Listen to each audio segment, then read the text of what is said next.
panchayat election কওক panchayat election চলিছে ন এতিয়া উম, ৰিজাল্টটো ওলালে তাৰপিছত আমাৰ গাঁৱত মানে পুৰা উম, জোৰদাৰ মানে দুইটা পাৰ্টি পুৰা জোৰদাৰ মানে ইয়াক যদি এশটা ভোট দিয়ে তাকো এশটা ভোট দিব মানে কোনেও কাকো বেয়া নাপায় তাৰপিছত এটা পাৰ্টি মানে মোৰ তাত আহিলে গাঁৱততো জানেই ন আৰু এই এষ্ট্ৰলজাৰ কৰে কেনেকুৱা বা এষ্ট্ৰলজাৰ কাম কৰিব যায় কিবা যাদু মন্ত্ৰ কিবা জানে সেনেকে মানে ভাবে আৰু বহুতে তাৰপিছত মানে এজনে মানে আহিলে মোৰ তাত আহি পেলাই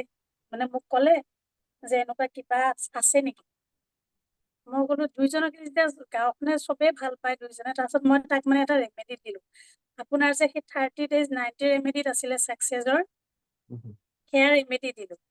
তাৰপিছত ৰেমেডিটো কৰিলে মই জানো তেওঁ জিকিব বুলি মই ৰেমেডিটো দিওঁতেই লাগিছে তাৰমানে তেওঁ যিটো বিশ্বাসত লৈছে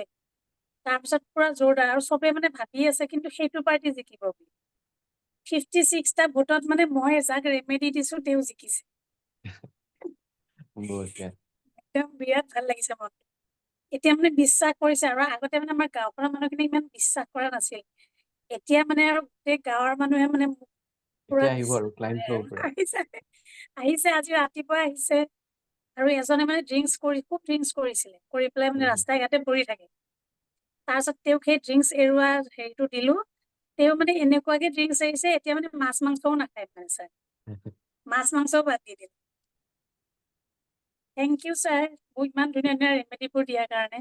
থেংক ইউ ঠিক আছে চ' আমি